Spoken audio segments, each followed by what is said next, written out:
Gibran diminta dialog dengan masyarakat Papua termasuk KKB, Uskup Jayapura, dengar harapan mereka. Wakil Presiden, Wapres, Gibran Rakabuming Raka diminta jalin dialog dengan masyarakat Papua termasuk dengan kelompok masyarakat bahkan organisasi Papua Merdeka, OPM, atau KKB. Permintaan agar Gibran dialog dengan masyarakat Papua ini disampaikan Uskup Jayapura NGR Yanuarius Matopayu. Menurut Uskup Jayapura ini, pemerintah perlu mendengar aspirasi masyarakat Papua dari berbagai kalangan.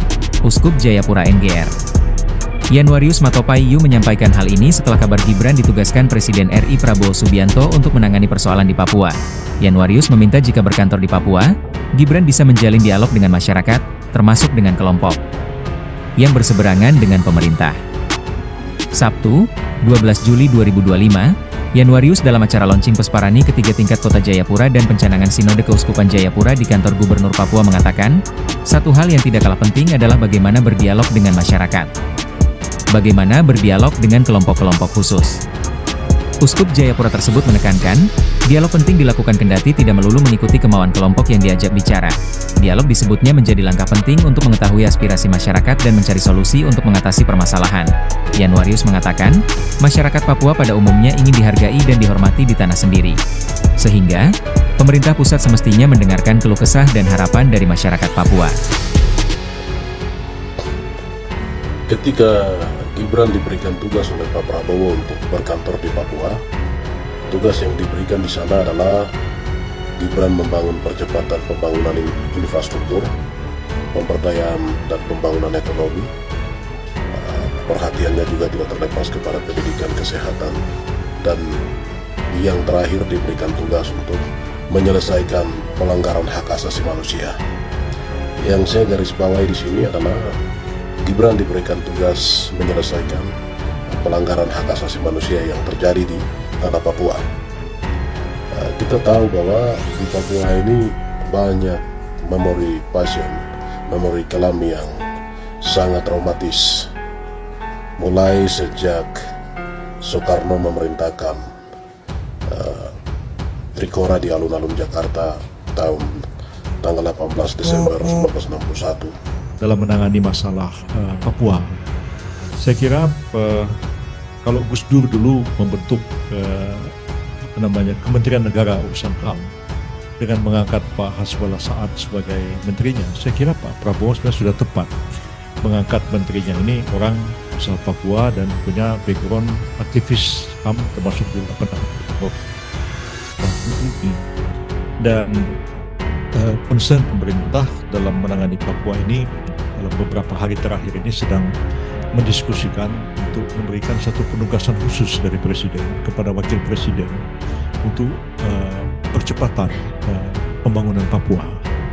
Ya, itu ya saya kira ini pertama kali Presiden akan memberikan penugasan kepada Wakil Presiden untuk penanganan masalah Papua ini. Karena memang sampai hari ini belum ada penugasan khusus dari Presiden dan biasanya itu dengan kepres.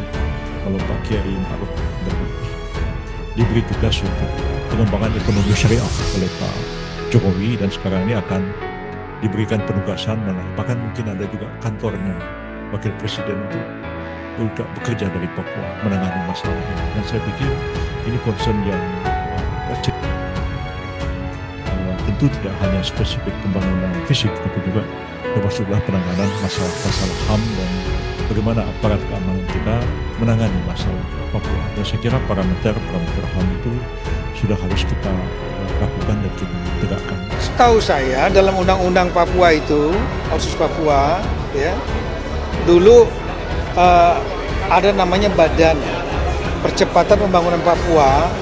Di dalam undang-undang itu disebut waktu itu Wapres. Waktu itu Wapresnya kan Pak Ma'ruf Amin. Udah sering kita rapat berapa kali. Nah, di dalam ada 3 diantaranya di situ menteri menjadi anggota. Ada Menteri Keuangan, Menteri Bappenas, Menteri Dalam Negeri. Saya lupa ada lagi kalau salah Menteri apa lagi gitu. 3 atau 4. Kemudian nanti ada namanya di situ Badan Eksekutif. Dia yang akan ngantor di Papua. Sudah disiapkan gedungnya oleh Menteri Keuangan waktu itu di Jayapura. Nah, yang ini yang sampai hari ini belum ditunjuk siapa badan eksekutifnya. Dan setelah itu kan ada perwakilan tokoh, ada 5. Saya ulangi, 6. Dari tiap-tiap provinsi ada 1 tokoh. Itu yang bukan birokrat, bukan partai politik. Tokoh, ada yang tokoh agama dan lain yang menjadi anggota dari badan eksekutif itu. Nah, badan eksekutif nanti ini yang mungkin akan ditentukan oleh Bapak Presiden, ya, ditunjuk oleh Bapak Presiden badan itu, kepala badan eksekutif itu, dan nanti dia akan membentuk ada semacam kayak deputi-deputi juga. Tujuannya evaluasi untuk mempercepat pembangunan Papua. Itu buat Dek Gibran yang ditugaskan ke Papua. Selamat ya.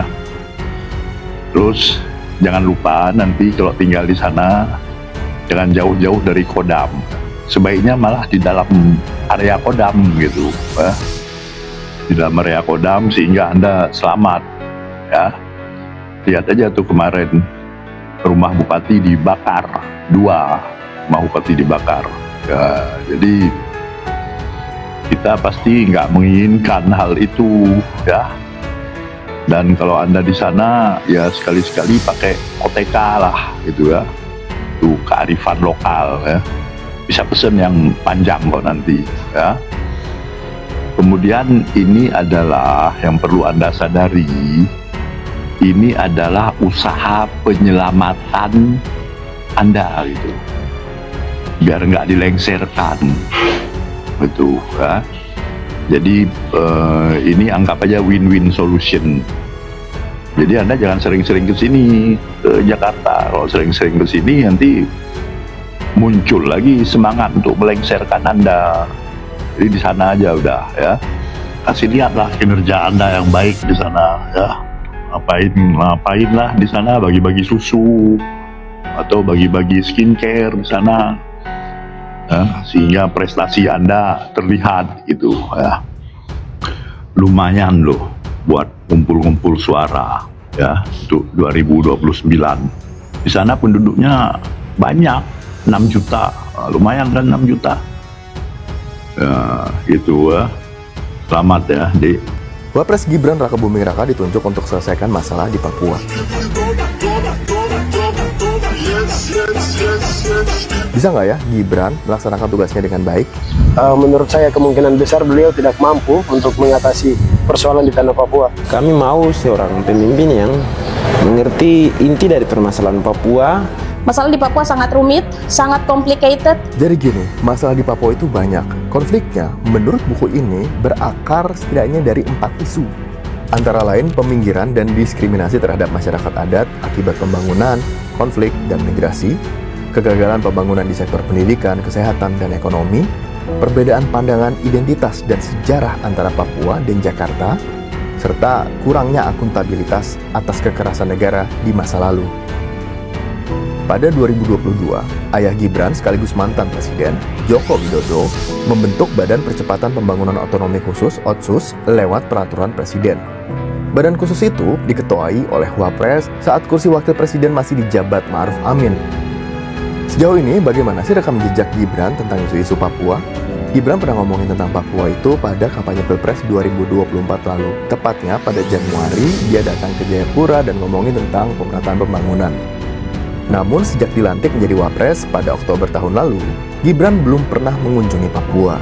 Terbaru, Wapres Gibran mengaku sering mengirim tim dari Sekretariat Wakil Presiden ke beberapa daerah di Papua, seperti Sorong dan Merauke, untuk mengirim alat-alat sekolah, laptop, dan melihat kesiapan program MBG.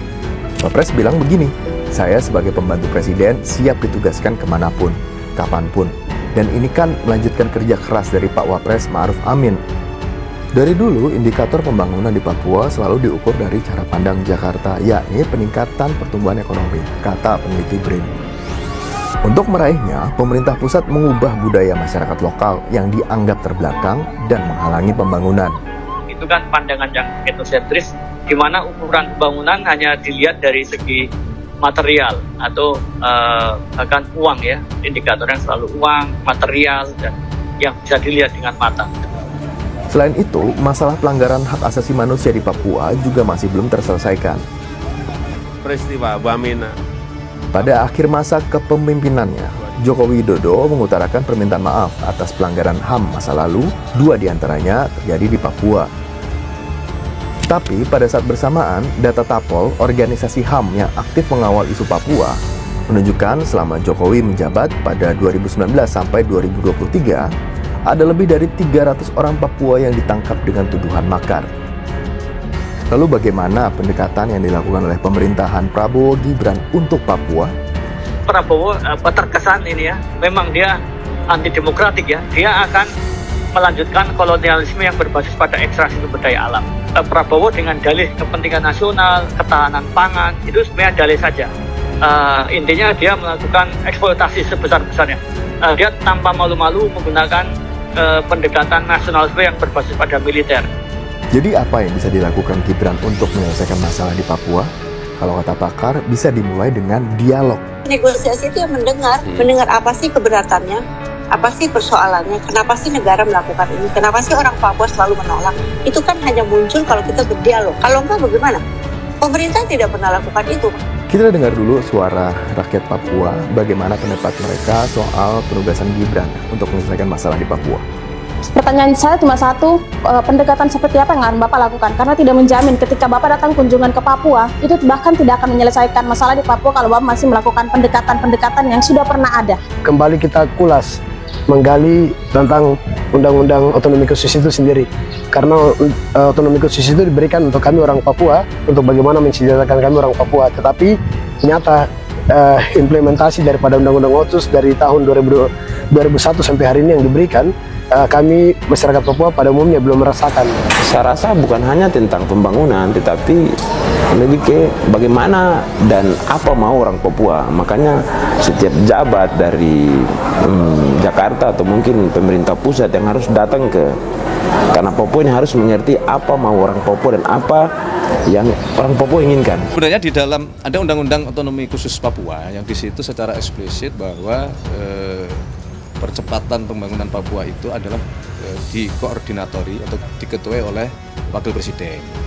Jadi kami mau meluruskan bahwa tidak benar yang disampaikan atau yang berkembang di publik bahwa Bapak Presiden menugaskan. Memang undang-undangnya mengatur mengenai percepatan pembangunan Papua itu dikoordinatori atau diketuai oleh Wakil Presiden gitu. Tapi kalau sampai diberitakan bahwa dia akan Wapres akan berkantor ke Papua, itu memang sudah masuk dalam wacana atau sampai sejauh mana? Nah, kalau berkenaan dengan masalah kantor, jadi tim percepatan pembangunan Papua itu difasilitasi oleh negara, dalam hal ini Kementerian Keuangan. Ada kantor KPKN di Jayapura yang itu memang dipakai nantinya untuk operasional kantor tim percepatan ini. Jadi bukan berarti Bapak Wakil Presiden akan berkantor di Papua. Tapi kalau dalam konteks mungkin ya sesekali dapat melakukan rapat koordinasi, beliau akan berkunjung ke sana atau bahkan mungkin sempat berkantor di sana, ya tidak ada masalah juga. Gitu. Penanganan masalah atau beberapa hal yang berhubungan dengan Papua ini, pendekatan pemerintah saat ini akan seperti apa? Apakah akan membentuk desk khusus atau ada pendekatan lain seperti itu? Ya sebetulnya turunan dari tim percepatan itu akan dibentuklah semacam badan atau satgas yang itu operasional harian di lapangannya. Inilah yang kalau ada istilah berkantor di Papua atau beraktivitas lebih banyak di Papua, nantinya akan tim satgas atau tim badan percepatan inilah yang ada di sana. Iya. Isu lain Mas terkait dengan penugasan khusus di Papua, seperti apa? Oh, itu sebenarnya bukan hal baru ya, itu sudah dari zaman Pak Wapres Ma'ruf Amin dari tahun 2021 mungkin ya, sudah lama. Ya kami sebagai pembantu presiden siap ditugaskan dimanapun, kapanpun, dan saat ini kita nunggu perintah berikutnya. Kita siap. Ada update informasi kapan akan ke Papua, Mas? Rencananya dalam waktu dekat atau seperti apa? Ya misalnya kepresnya belum keluar pun saya juga siap kapanpun, karena apapun itu tim dari Setwapres juga sudah sering saya tugaskan untuk misalnya ke Sorong, ke Merauke untuk mengirim alat-alat sekolah, mengirim laptop, mengecek kesiapan MPG. Jadi nanti tinggal atur waktu aja, ya. Dan sekali lagi, saya sebagai pembantu presiden siap ditugaskan kemanapun, kapanpun. Dan ini kan melanjutkan kerja keras dari Pak Wapres Ma'ruf Amin untuk masalah Papua. Kalau untuk teknisnya sebentar nanti bolak-balik apa berkantor di sana? Di Papua misalnya untuk teknisnya nanti begitu? Ya kalau saya bisa berkantor di mana saja, bisa di Jakarta, di Kebun Sirih, bisa di IKN kalau Desember nanti sudah jadi, bisa di Papua, bisa juga di Klaten, di Jawa Tengah. Kita dimanapun kita jadikan kantor, karena bagi saya sekali lagi sebagai pembantu presiden harus sering ke daerah, harus sering berdialog dengan pelaku-pelaku usaha seperti tadi, menerima masukan, menerima kritikan, evaluasi, apapun itu. Jadi bisa berkantor di mana saja, bisa bertemu dengan warga, itu yang paling penting. Iya, Mas ya? Mau nanya selanjutnya, ini kan sebentar lagi kan mau 17 Agustus, nah ini rencananya Mas Gibran ke depannya nanti gimana ini? Akan 17 Agustus gimana? Ada informasi? Ada informasi? Ditunggu aja ya, nanti banyak kejutan. Di Jakarta atau di mana Mas? Apa di 17 Agustus? Tunggu aja ya, tunggu ya. Yuk, kita lanjut lagi ya. Terima kasih Mas. 2000 sampai dengan 2025 ini banyak kasus pelanggaran HAM yang hari ini orang Papua punya data dan fakta. Sekarang kejahatan pelanggaran HAM ini dilakukan oleh siapa? Tentu yang melakukan adalah negara melalui institusi sipil maupun militer. Sekarang tanggung jawab yang berat ini diberikan oleh Presiden terhadap Gibran untuk menyelesaikan sejumlah persoalan pelik yang ada sampai hari ini. Dan saya pikir ini tugas yang diberikan kepada Gibran adalah jebakan politik, karena secara moral maupun hukum kasus-kasus ini tidak mampu diatasi oleh orang-orang yang berlatar belakang hukum maupun yang berlatar belakang sipil militer. Jadi dengan wacana yang hari ini kita dengar bersama di ruang-ruang publik, ingin memasukkan Gibran dibuang ke Papua ini dengan tujuan jebakan politik Prabowo.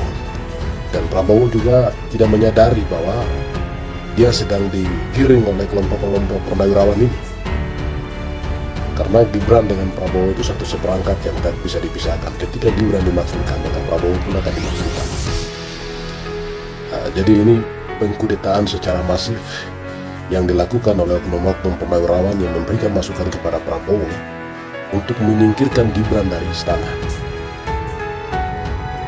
Yang parahnya ketika Gibran disingkirkan dari istana dan ketika Prabowo dalam keadaan yang kritis atau kondisi kesehatan terganggu, bisa saja orang-orang ini melakukan kudeta untuk menduduki istana seperti yang sudah pernah dilakukan Soeharto mengusir Soekarno dari dalam istana presiden.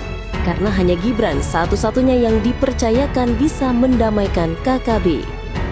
Satu-satunya hanya Gibran yang punya banyak ide brilian untuk mengurusi KKB di Papua. Luar biasa, semoga misinya berjalan lancar, aman. Tugas dari Wapres itu harus ke Papua gitu, sehingga banyak masalah kan itu, yang sampai bikin masalah lagi. Kalau tugas itu kan kayak saya kemarin baru dari Sorong, kami kunjung ke Sorong, ke Papua Barat Daya. Nah di sana banyak hal yang berkaitan dengan permohonan untuk kepentingan pembangunan infrastruktur setelah DOB, setelah pemekaran. Itu banyak kantor, baik kantor gubernurnya maupun dinas-dinas itu belum terbentuk di sana, belum dibangun. Oleh karena itu saya tadi sampaikan itu yang penting dulu gitu. Jangan sampai kalau kita ke sana bangun kantor baru lagi, kantor khusus untuk Wapres, kita perlu anggaran lagi. Yang satu belum selesai kita bangun selesai, masalah. Dan itu bisa jadi sensitif untuk buat. Lebih baik kita selesaikan menurut saya. Wakil Presiden, Wapres Gibran Rakabuming Raka diminta jalin dialog dengan masyarakat Papua termasuk dengan kelompok masyarakat bahkan organisasi Papua Merdeka OPM, atau KKB. Permintaan agar Gibran dialog dengan masyarakat Papua ini disampaikan Uskup Jayapura Meger, Januarius Matopeyu. Menurut Uskup Jayapura ini, pemerintah perlu mendengar aspirasi masyarakat Papua dari berbagai kalangan. Uskup Jayapura Meger, Januarius Matopeyu menyampaikan hal ini setelah kabar Gibran ditugaskan Presiden RI Prabowo Subianto untuk menangani persoalan di Papua. Januarius meminta jika berkantor di Papua, Gibran bisa menjalin dialog dengan masyarakat, termasuk dengan kelompok yang berseberangan dengan pemerintah. Sabtu, tanggal 12 Juli tahun 2025, Januarius dalam acara launching Pesparani ketiga tingkat Kota Jayapura dan pencanangan Sinode Keuskupan Jayapura di kantor Gubernur Papua mengatakan, satu hal yang tidak kalah penting adalah bagaimana berdialog dengan masyarakat. Bagaimana berdialog dengan kelompok-kelompok khusus. Sekalipun juga dengan kelompok KKB. Kenapa tidak berdialog? Dengar apa harapan mereka, apa derita mereka. Saya kira ini penting. Uskup Jayapura tersebut menekankan, dialog penting dilakukan kendati tidak melulu mengikuti kemauan kelompok yang diajak bicara. Dialog disebutnya menjadi langkah penting untuk mengetahui aspirasi masyarakat dan mencari solusi untuk mengatasi permasalahan. Januarius mengatakan, masyarakat Papua pada umumnya ingin dihargai dan dihormati di tanah sendiri. Sehingga, pemerintah pusat semestinya mendengarkan keluh kesah dan harapan dari masyarakat Papua. Masyarakat kan tidak mengharapkan Bapak Wapres harus kasih uang sekian, kan tidak? Mereka, masyarakat, itu mau diakui dan dihargai. Itu baru mereka akan kasih jempol, kata Januarius dikutip dari Kompas.com. Lalu bisa menyelesaikan sejumlah hal yang dialami oleh masyarakat, tentunya bekerja sama dengan masyarakat. KKB pertanyakan kualifikasi Gibran. KKB Papua meragukan kemampuan Wapres Gibran Rakabuming Raka selesaikan masalah di Papua. Hal ini merespons Wapres Gibran yang mendapat penugasan khusus dari Presiden Prabowo Subianto untuk memimpin percepatan pembangunan di Papua sebagaimana disampaikan oleh Menteri Koordinator Bidang Hukum, HAM, Imigrasi dan Pemasyarakatan Yusril Iza Mahendra.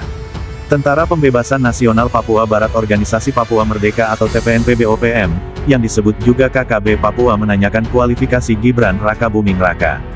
Juru bicara TPNPB-OPM, Sebi Sambong mengatakan kelompoknya tidak punya urusan dengan penugasan Gibran tersebut. Namun, Sebi Sambong meragukan putra sulung Jokowi itu bisa menyelesaikan masalah Papua. Apa kualifikasinya Gibran untuk selesaikan masalah di Papua? Apa kualifikasinya? Tidak mampu? Tidak mungkin. Anak ingusan begitu mana bisa selesaikan masalah Papua, kata Sebi, Rabu tanggal 9 Juli tahun 2025. Menurut Sebi, untuk menyelesaikan masalah di Papua, Prabowo mestinya bukan menugaskan Gibran di sana, melainkan harus membentuk tim di bawah kabinetnya untuk berunding dengan kelompok-kelompok di Papua. Gibran siap bertugas kapanpun dimanapun. Wakil Presiden Gibran Rakabuming Raka buka suara terkait penugasan khusus Presiden Prabowo Subianto terhadap dirinya untuk memimpin percepatan pembangunan di Papua sebagaimana disampaikan oleh Menteri Koordinator Bidang Hukum, HAM, Imigrasi dan Pemasyarakatan Yusril Iza Mahendra. Menurut Gibran, penugasan tersebut sebenarnya bukan hal baru. Penugasan khusus dari Presiden kepada Wapres untuk memimpin percepatan pembangunan di Papua, sudah ada sejak era Wapres Ma'ruf Amin. Oh itu sebenarnya bukan hal baru ya, itu sudah dari zaman Pak Wapres Ma'ruf Amin dari tahun-tahun 2022 sampai tahun 2021 mungkin, sudah lama, kata Gibran usai meninjau sentral lurik tradisional di Dusun 2, Desa Mlese, Cawas, Kabupaten Klaten, Jawa Tengah, Rabu, tanggal 9 Juli tahun 2025. Tugas di Papua, Wakil Presiden Gibran Rakabuming Raka menyatakan siap ditugaskan ke Papua untuk memimpin percepatan pembangunan di Papua sebagaimana disampaikan oleh Menteri Koordinator Bidang Hukum, HAM, Imigrasi dan Pemasyarakatan Yusril Iza Mahendra. Tribunnews.com / Taufik Ismail Sebagai pembantu presiden, Gibran mengaku siap ditugaskan dimanapun dan kapanpun. Termasuk dalam penugasan khusus dari presiden untuk percepatan pembangunan di Papua. Ya, kami sebagai pembantu presiden siap ditugaskan dimanapun, kapanpun. Dan saat ini kita menunggu perintah berikutnya. Kita siap, tuturnya. Bahkan kata Gibran, saat kepres tentang penugasan tersebut belum keluar dirinya siap untuk bertugas sesuai arahan Presiden Prabowo. Selama ini kata Gibran tim dari Sekretariat Wakil Presiden sudah sering ditugaskan ke Papua dalam rangka percepatan pembangunan di wilayah timur Indonesia tersebut. Misalnya kepresnya belum keluar pun saya sudah siap, kapanpun. Karena apapun itu, tim dari Setwapres juga sudah sering saya tugaskan untuk misalnya ke Sorong, ke Merauke, untuk mengirim alat-alat sekolah, mengirim laptop, mengecek kesiapan MBG jadi nanti tinggal atur waktu aja, katanya. Yusril, yang berkantor di Papua bukan Wapres Gibran. Sebelumnya Menteri Koordinator Bidang Hukum, HAM, Imigrasi dan Pemasyarakatan Yusril Ihza Mahendra, menjelaskan kembali pernyataannya mengenai penugasan Wakil Presiden dalam percepatan pembangunan Papua. Yusril mengatakan yang berkantor di Papua adalah Sekretariat Badan Percepatan Pembangunan Otsus Papua yang dibentuk oleh Presiden berdasarkan amanat undang-undang, bukan Wakil Presiden Gibran Rakabuming Raka. Jadi yang berkantor di Papua adalah Kesekretariatan dan Personalia Pelaksana dari badan khusus yang diketuai oleh Wakil Presiden itu, kata Yusril melalui keterangan tertulis, Rabu, tanggal 9 Juli tahun 2025. Sebagai Ketua Badan Khusus, apabila Wakil Presiden dan para menteri anggota badan itu jika sedang berada di Papua, beliau tentu dapat berkantor di Kesekretariatan Badan Khusus tersebut. Jadi bukan Wakil Presiden akan berkantor di Papua, apalagi akan pindah kantor ke Papua, tambahnya. Wakil Presiden, kata Yusril, mempunyai tugas-tugas konstitusional yang telah diatur oleh UUD 1945, sehingga tempat kedudukan Wakil Presiden adalah di ibu kota negara mengikuti tempat kedudukan Presiden. Secara konstitusional, menurut Yusril, tempat kedudukan Presiden dan Wakil Presiden tidak mungkin terpisah. Tidak mungkin Wakil Presiden akan pindah kantor ke Papua sebagaimana diberitakan oleh beberapa media, jelasnya. Yusril mengungkapkan, pernyataannya mengenai Wapres Gibran yang mendapat tugas untuk mempercepat pembangunan di Papua didasarkan pada ketentuan Pasal 68A Undang-Undang Nomor 2 Tahun 2021 tentang perubahan kedua atas UU Nomor 21 Tahun 2001 tentang Otonomi Khusus Papua. Dalam Pasal 68A UU Otsus Papua tersebut, diatur tentang keberadaan badan khusus untuk melakukan sinkronisasi, harmonisasi, evaluasi, dan koordinasi pelaksanaan otonomi khusus Papua. Badan khusus itu telah dibentuk oleh Presiden Joko Widodo dengan Perpres No. 121 Tahun 2022. Namun aturan-aturan terkait dengan pembentukan badan tersebut bisa saja direvisi sesuai kebutuhan untuk lebih mempercepat pembangunan Papua, jelas Yusril.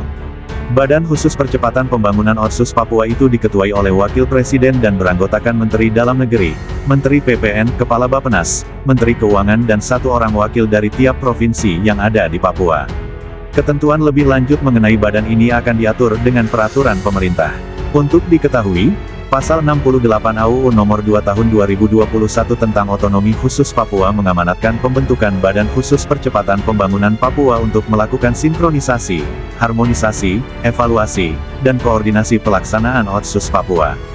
Badan ini diketuai oleh Wakil Presiden, dengan anggota Mendagri, Menteri PPN, Kepala Bappenas, Menteri Keuangan, serta satu wakil dari setiap provinsi di Papua, dan bertugas memastikan percepatan pembangunan berjalan optimal. Untuk mendukung kerja badan khusus ini, dibentuk Lembaga Kesekretariatan Badan Khusus yang berkantor di Jayapura, Papua.